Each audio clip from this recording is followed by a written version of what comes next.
شکریہ، میں کچھ اور کہنا چاہتی ہوں، میں رجوع کرنا چاہتی ہوں، حیدر سے مجھے تیسری طلاق نہیں چاہیے۔ ہمت کر کے اس نے ایک ہی بار میں ساری بات کہہ دی تھی۔ دوسری جانب ایک لمبی ہولناک خاموشی چھا گئی تھی۔ چند لمحے جواب کا انتظار کرنے کے بعد اس نے پھر پکارا، انکل۔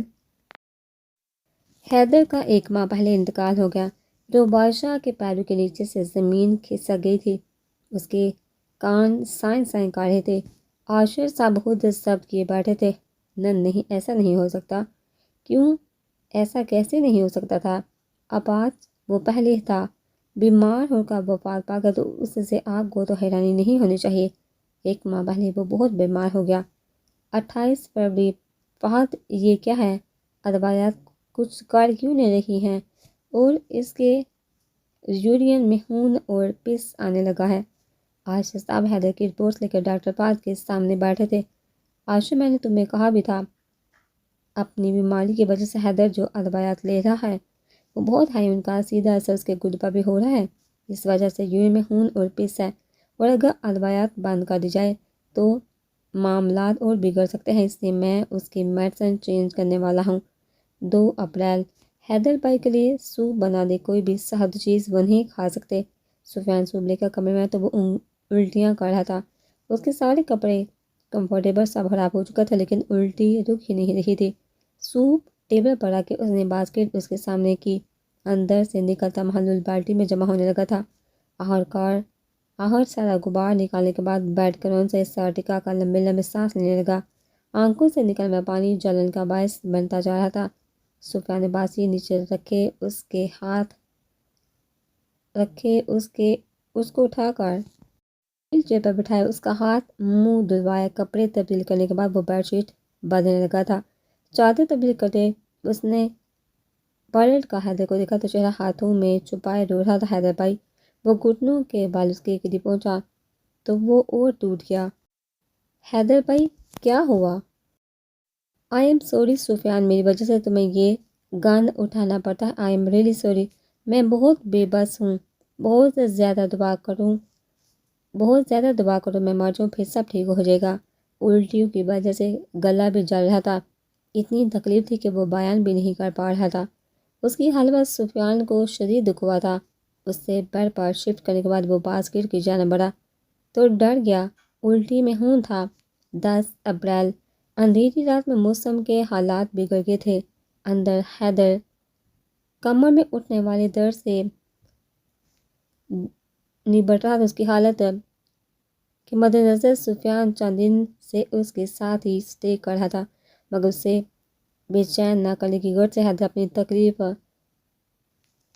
کی گیا تھا۔ وہ بس سستیاں لے رہا تھا، ہر لمحہ شدت بڑھاتا جا رہا تھا۔ نہ نیند آ رہی تھی، نہ سکون۔ 15 اپریل۔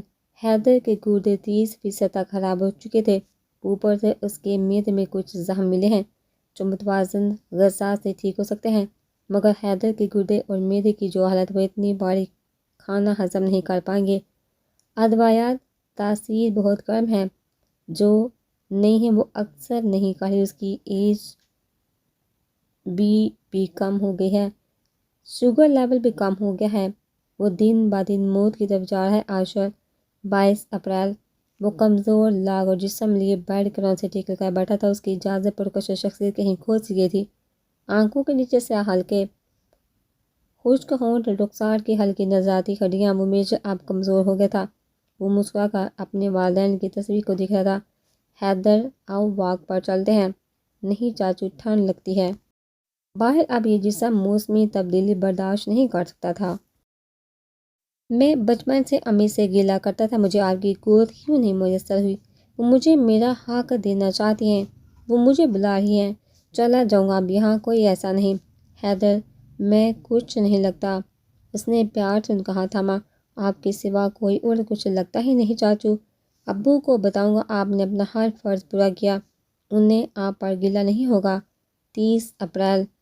اس کی طبیعت اچانک ہی خراب ہو گئی تھی، اسے سانس لینے میں دشواری ہو رہی تھی، اس لیے گھر پر ہی اس نے وینٹیلیٹر پر شفٹ کر گیا تھا، مگر پھر بھی اس کی حالت ٹھیک نہیں ہو رہی تھی۔ اچانک وہ پرسکون ہو گیا، بالکل خاموش گہری نیند میں چلا گیا۔ ہر طرف موت کا سناٹا سا چھا گیا تھا۔ حیدر بھائی، سفیان نے کندھوں سے پکڑ کر اسے جھنجھوڑا۔ حیدر بھائی، اٹھی مگر جواب نہ آنا تھا، نہ آیا۔ موجودہ دن حیدر کی تکلیف کا ازالہ نہیں کیا جا سکتا تھا، اسے محسوس ہی نہیں ہو رہا تھا، اس کی کوئی حصہ صحیح سے کام بھی نہیں کر رہی تھی، یا نہ اس نے کتنی دیر کر دی۔ اس کے آنسو چیخ سب حلق میں ہی دم توڑ گئے تھے، عاشق صاحب کی آنکھیں زب سے لال ہو چکی تھی۔ حیدر کے بعد روبا کی ٹوٹی حالت نہیں دیکھ سکتے تھے، اس لیے اٹھ کر چلے گئے تھے۔ اب مجھے ان کے کمرے میں جانا ہے، مجھے انہیں محسوس کرنا ہے۔ ان کے سامنے زب سے ہاتھ جوڑتی وہ خود کو قابو میں رکھنے کی کوشش کر رہی تھی۔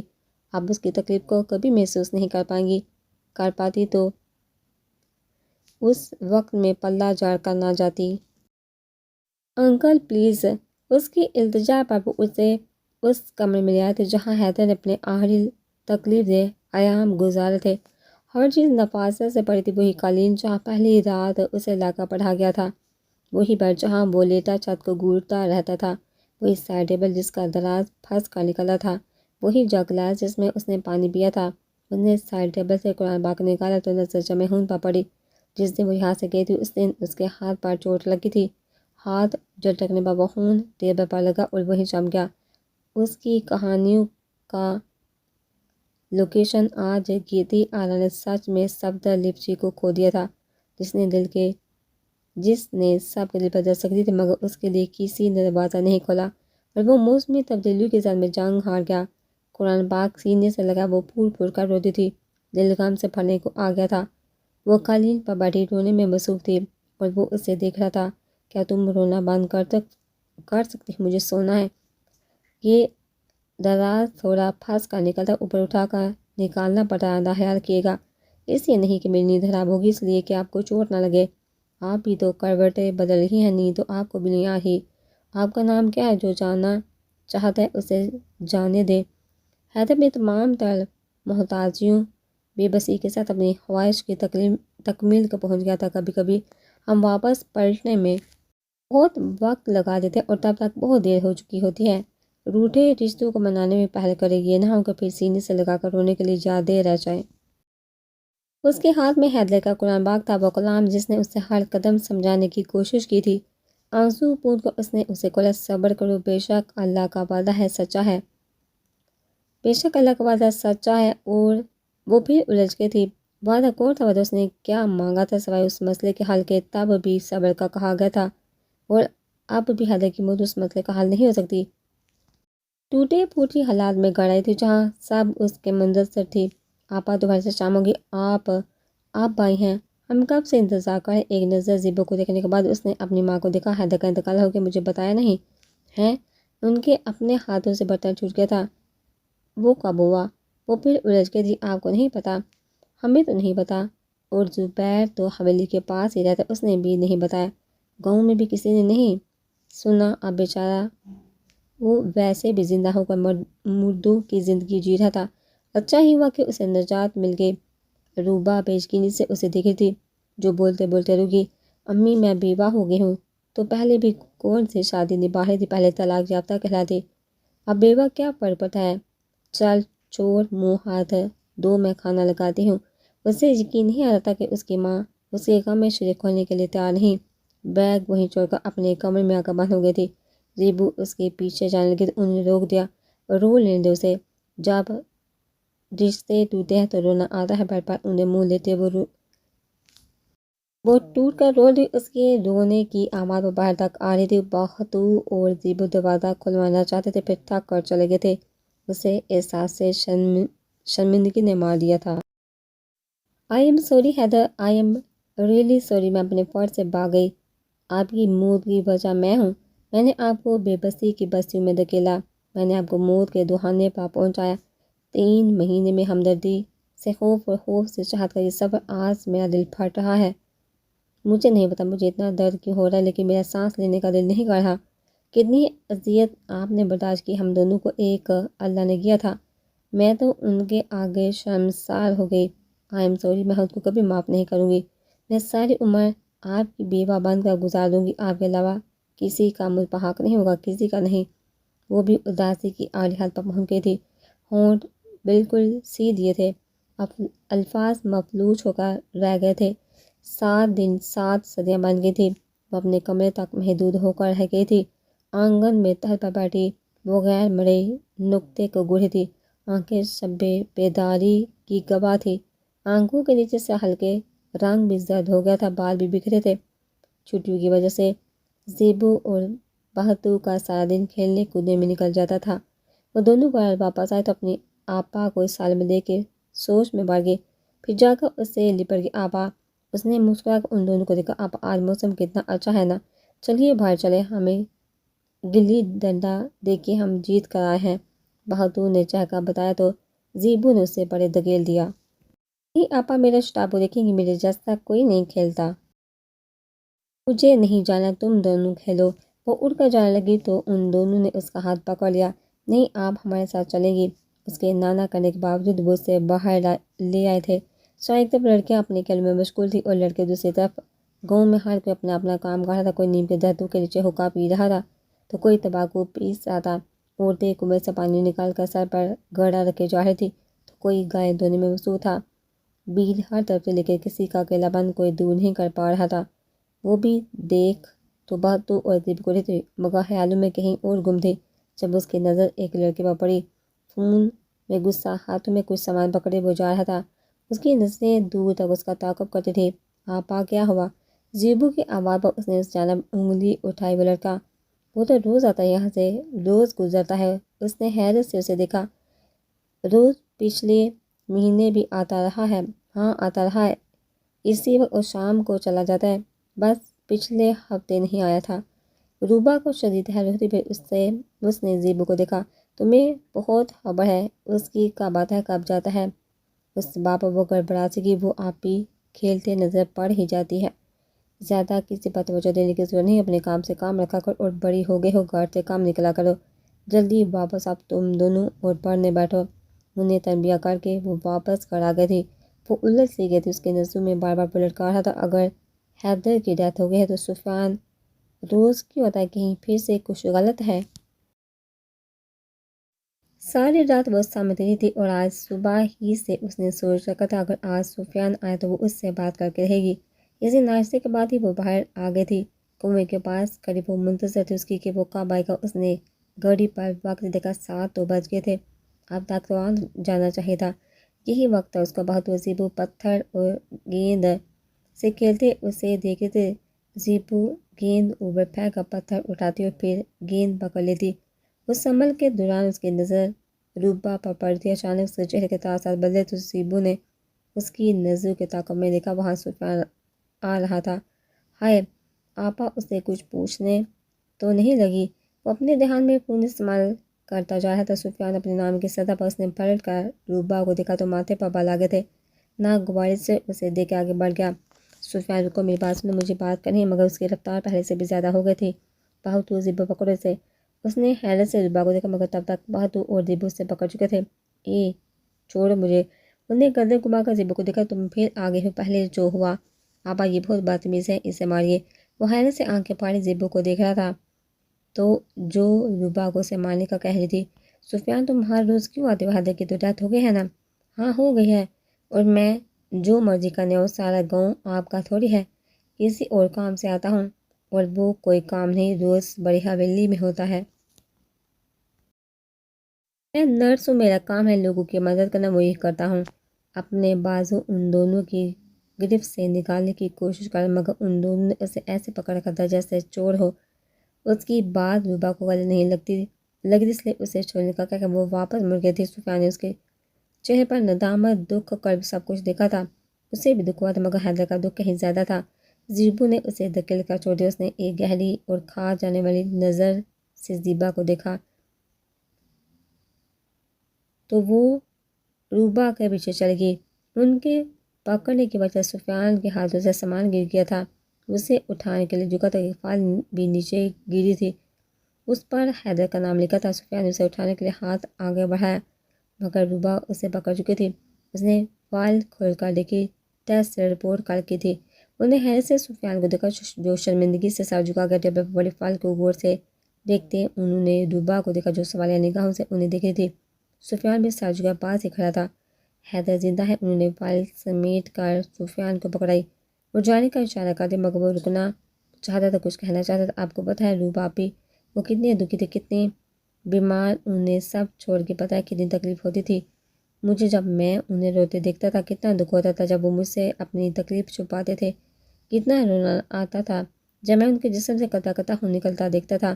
آپ صاحب نے ظلم کے بس کی ناپی نے بھی اور آپ نے بھی، آپ حیدر بھائی کے قابل نہیں ہیں، ہاں وہ مر چکے ہیں۔ آپ دونوں کے لیے جب کوئی کسی کو چھوڑنے کا فیصلہ کرتا ہے، رشتہ ختم کرتا ہے، تو اس کے لیے وہ مر ہی چکا ہوتا ہے، اس لیے آپ کے لیے وہ مر چکے ہیں۔ اور سفیان عاشر سامنے سنجیدہ انداز میں اسے پکارا تو وہ ناگواری سے روبا کو دیکھتا چلا گیا۔ انکل، آپ نے مجھ سے جھوٹ کیوں بولا؟ ہاں حیدر زندہ ہے، میں نے آپ سے جھوٹ بولا۔ اس کے قدم ڈگمگا گئے تھے۔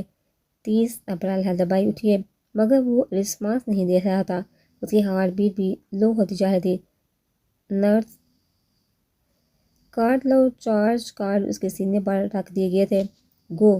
وہ بستر سے چند انچ اوپر اٹھا، پھر ساکن ہو کر گر گیا۔ ڈاکٹر فہد نے کارڈ کو آپس میں رگڑ کر پھر کوشش کی، آج اس کی سانس واپس آئی گئی۔ وہ لوٹ آیا تھا، ان اٹکی اٹکی سانس ایک ساتھ بحال ہوتی، اسے آکسیجن ماسک لگا دیا گیا تھا۔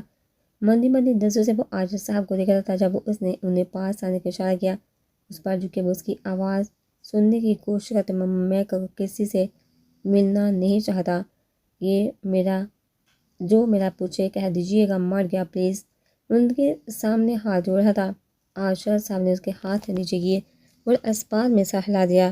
موجودہ دن 3 مہینے پہلے میں نے آپ سے کہا تھا وہ مر رہا ہے، اسے زندگی کی طرف واپس لانا ہے، اور آپ نے ہاتھ جوڑ کر رو کر کہا تھا آپ نہیں کر پائیں گی، آپ ساری زندگی ایک اپاہج کی غلامی نہیں کر پائیں گی، تو کس منہ سے آپ آج واپس آئی ہیں؟ نہیں روباشا، آپ کا ساتھ تو کیا حیدر پر اب آپ کا سایہ بھی نہیں پڑے گا۔ اور بات کرتے کرتے وہ پلٹے تو وہ وہاں کوئی نہیں تھا۔ نظر فرش پر پڑی تو گھٹنوں کے بل جولی پھیلائے بیٹھی تھی، تب ہاتھ جوڑ کر علیحدگی مانگی تھی، آج دامن پھیلا کر مانگ رہی ہوں، حیرات ہی سہی، حیدر مجھے دے دے۔ یہ حرکت ان کے لیے بالکل غیر متوقع تھی۔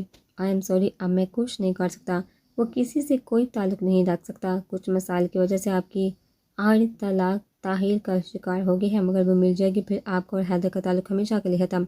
نہیں انکل پلیز ایسا سماعت کرے، مجھے رجوع کرنا، میں یہ رشتہ رکھنا چاہتی، مجھے میری غلطی کا احساس ہو گیا، پلیز۔ نفی میں سا ہلا کر وہ باہر کی جانب بڑھی، جب اس کی بات انہیں ساکن کر گئی۔ آپ لالچی ہیں، انہوں نے پلٹ کر اسے دیکھا، آپ لالچی ہیں، آپ حیدر کی پراپرٹی ہڑپ کرنا چاہتے ہیں، دنیا کی نظر میں تو اسے مار چکے ہیں، اب آہستہ آہستہ بہت مر ہے، کسی کو خبر ہوئے بغیر آپ اس کا قتل کر دیں گے، اور پھر آپ اور آپ کی بیٹی عیاشی کی زن چٹا۔ اس کی بات مکمل ہونے سے پہلے اسے تھپڑ پڑ چکا تھا، ایک تو باری ہاتھ اوپر سے غصہ، اس کے ہونٹوں کا کنارہ پھٹ گیا تھا، مگر عاشر صاحب کی آنکھوں میں اترا اشتعال کم نہیں ہوا تھا، بلکہ اس کے کلہتھا میں سے گھسیٹنے لگے تھے۔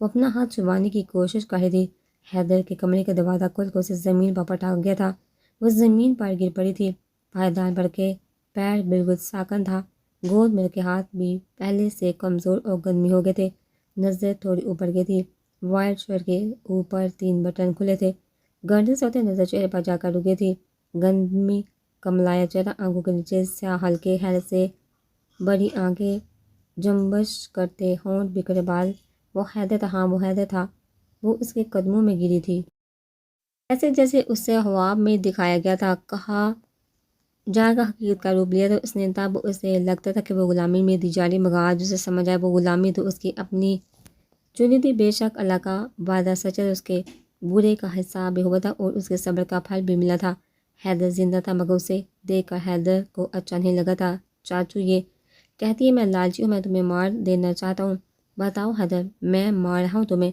میں لالچی ہوں، مجھے تمہیں روز مرتے دیکھا خوشی ہوتی ہے، نہ جانے کیوں ان کی آنکھیں نم ہو گئی تھی۔ حیدر بے یقینی سے روبا کو دیکھا جو شرمندگی سے سر جھکا گئی تھی، انہیں طلاق نہیں بھیجی آخری، وکیل کا کار ایکسیڈنٹ ہوا ہے، ٹانگ ٹوٹی ہے، اس کی سر میں بھی گہری چوٹ لگی ہے، اس لیے نہیں پہنچ پائے، اور کچھ دنوں سے وکیل کی ہڑتالیں بھی ہیں، اس لیے حیدر کے پیر کو چھونے کے لیے اس نے ہاتھ بڑھایا تھا تو سفیان نے ویل چیئر پیچھے کھینچ دی، حیدر اسے دیکھتا ہی رہ گیا تھا۔ حیدر یہ رجوع کرنا چاہتی، تم سے رشتہ ختم نہیں کرنا چاہتی، یہ دوسرا جھٹکا تھا، اس نے روبا کو دیکھا جو سے دیکھے جا رہی تھی، کیوں؟ کیونکہ میں محبت کرتی ہوں آپ سے۔ حیدر چند لمحے اسے دیکھتا رہا، پھر ہنس دیا، آپ یقین ہی مجھے ان الفاظوں پر سب کھوکھلے ہوتے ہیں۔ اور اچانک سے کیسے پتہ چل گیا آپ کو کہ آپ محبت یا جو بھی ہے محسوس کرتی ہیں میرے لیے؟ 3 مہینے پہلے میں نے جو فیصلہ لیا تھا یہ سوچ کر لیا تھا کہ شاید میرے جانے کے بعد آپ پرسکون ہو جائیں گے، میری موجودگی میں آپ کو شرمندگی ہوتی ہے، اس سے نجات دلانے کے لیے چھوڑا تھا آپ کو، مگر آپ کے آخری الفاظ کسی ریکارڈنگ کی طرح میرے کانوں میں گونجتے تھے، مجھے فکر ہوتی تھی آپ کی، مجھے ہمدردی ہوتی تھی آپ سے۔ پھر آہستہ آہستہ آپ میرا خوف بننے لگے، مجھے کسی کے گھٹ گھٹ کر رونے کی آوازیں آنے لگی، سوچتے تو ایک منظر آپ میں سمر جاتا، آپ نظر نہیں آتے، مجھے اس لیے واپس آئی تھی، لیکن جب انکل نے بتایا کہ آپ کی ڈیتھ ہو گئی ہے میرا دل پھٹ رہا تھا، غم سے سانس بھی نہیں لیا جا رہا، پھر پتہ چلا نہیں مجھے تو آپ سے محبت ہو گئی، میں آپ کو چھوڑنا نہیں چاہتی۔ چاچو سے میں نہیں کہا تھا کہ سب کو کہہ دے میں مر گیا ہوں، مجھے کسی سے نہیں ملنا تھا، مجھ سے بھی نہیں، نہ جانے کیوں ایک گلا سا تھا اس جملے میں جو حیدر کو محسوس ہوا تھا، یہ تو نہیں کہہ کر گئی تھی کہ واپس بھی آئیں گی، آ گئی ہوں نا پلیز مجھے طلاق نہیں چاہیے، میں واپس آنا چاہتی، مجھے میری غلطی کا احساس ہے، مجھے میرے فرائض بھی پتہ ہے، اللہ پاک بھی یہی چاہتے کہ یہ رشتہ نہ ٹوٹے، کیوں وکیل کا ایکسیڈنٹ ہوا، کیوں انہیں انہی دنوں وکیلوں کی ہڑتال ہو گئی، اللہ کی حکمت میں عقل والوں کے لیے نشانی پلیز مجھے نہیں جانا۔ اس کے آنسو اس کی حالت دیکھ کر حیدر کو ترس آیا تھا، کوئی لوڑ کر آیا تھا اس کے پاس، اس کی بےحال حالت دیکھ کر بھی محبت کا اقرار کرا تھا اس نے، سوالیہ نگاہوں سے آچو صاحب کو دیکھا جو خاموش سے، سفیان بھی لاجواب کھڑا تھا۔ چاچو تمہارا فیصلہ حیدر، میں نہیں چاہتا کہ تم یا کوئی یہ کہے کہ میں نے حیدر کی زندگی تباہ کر دی، تمہارا جو بھی فیصلہ ہو مجھے بتا دو، مجھے فرق نہیں پڑتا کوئی کچھ بھی کہے، مجھے پتہ ہے کہ آپ نے ایک باپ کا فرض نبھایا، اور کسی کو لالچی کہنے والے خود کے بارے میں کیا کہیں گے، مطلب پرست، کمزور، خودغرض، بے وقوف۔ ان تینوں نے حیرت سے اسے دیکھا جو یہ الفاظ بول رہی تھی، ہاں میں خودغرض تھی، مطلب پرست تھی، مجھے معاف کر دے، ایک موقع تو سب کو ملتا ہے نا، مجھے بھی دے دے۔ انکل میں ہاتھ جوڑ کر معافی مانگتی ہوں آپ سے، پلیز مجھے احساس ہے میرے الفاظ آپ کو کتنی تکلیف دیتے ہوں گے، مگر میں وہ الفاظ نہ کہتی تو آپ مجھے حیدر کے پاس نہیں لاتے، میں نے بس حیدر کو دیکھنے کے لیے آپ کو اکسایا تھا، میں بھی جانتی ہوں جو انسان اپنے بھتیجے کے دوسروں کے سامنے ہاتھ جوڑ سکتا ہے، التجا کر سکتا ہے، پانی کی طرح پیسہ بہا سکتا ہے، وہ کیسے اسے مرتا دیکھ سکتا ہے؟ I am sorry uncle please. Aisha صاحب کے ماتھے کے بل کچھ حد تک ٹھیک ہو گئے تھے۔ بتاؤ حیدر کیا پیسہ ہے تمہارا؟ اس نے التجائیہ نظر سے حیدر کو دیکھا جو زمین کو گھور رہا تھا۔ سفیان جی حیدر بھائی، وہ گھٹنوں کے بل اس کے سامنے بیٹھا تھا، تم بھی تو فیملی ہو، تم بتاؤ کیا کرو؟ اس نے حفال نظر سے روبا کو دیکھا، ان کے بہن بھائیوں نے پہلے مجھے کنویں میں الٹا لٹکایا، کہ آج مجھے پکڑ کر باندھا، اگر میں کچھ غلط بول گیا تو میرا قتل کروا دیں گے ان کے ہاتھوں سے، اس لیے آپ انہیں ایک موقع دے دیں۔ گنڈو کی فیملی سے ہیں یہ، حیدر نے ہنس کر اس کے سر پر چپت ماری۔ چاچو مولوی صاحب سے رجوع کے قواعد و ضوابط پوچھ لیں، مجھے منظور ہے، ایک آخری موقع دے دیتے ہیں انہیں۔ روبا کے چہرے پر 100 وائل کے بلب جتنی چمک آ گئی تھی، وہ اس کی جانب بڑھی تو پہیوں کو موڑ کر اس نے رخ بدل لیا، روبا کے سامنے اس کی پشت آ گئی تھی، روبا سرد آ بڑھ کر رہ گئی تھی۔ عائشہ صاحب حیدر کے کمرے سے باہر آئے تو انہیں ڈاکٹر فہد کا فون آیا، بولو فہد، حیدر کیسا ہے؟ جیسا پہلے تھا، تم بتاؤ رپورٹ کیسی ہیں؟ ایک گڈ نیوز ہے، حیدر کے گردے ابھی تک صرف 30% ہی ڈیمیج ہوئے ہیں، پچھلے 1 مہینے میں اس سے آگے نہیں گئے، معدے پر موجود زخموں کی تعداد تھوڑی بڑھ گئی ہے، مگر ٹھیک ہو سکتے ہیں، شاید جو میڈیسن آپ دے رہے ہیں وہ سوٹ کر رہی ہے اسے، شکر ہے۔ اور وہ ڈاکٹر کا کیا بنا؟ یار اس نے میری ای میلز کا کوئی جواب نہیں دیا ابھی تک، پاکستان میں کہاں رہتا ہے، وہاں سے لے آتے ہیں اسے یا حیدر کو لے جاتے ہیں؟ وہ پاکستان میں نہیں رہتا، وہ امریکہ کے بیسٹ فزیوتھراپسٹ میں سے ایک ہے، ندیم اکبر، ٹو مچ موڈی اور پروفیشنل انسان ہے، کام سے زیادہ کچھ پیار نہیں اسے، کہتے ہیں شفا ہے اس کے ہاتھ میں، اگر وہ حیدر کو ٹریٹ کرے تو شاید وہ ٹھیک ہو جائے، مگر ابھی تک تو اس کا کوئی پتہ نہیں، سوشل میڈیا سے بہت دور رہتا ہے، وہ بندہ پتہ نہیں اپنی فیملی کو بھی کیسے ٹائم دیتا ہوگا، اس کی فیملی پاکستان میں ہے، نہیں فیملی اس کی امریکہ میں ہے، مگر اس کی والدہ پاکستان میں ہے، پر اس سے آگے کچھ نہیں پتا مجھے، ہوپ کہ وہ ای میلز چیک کر لے، آمین۔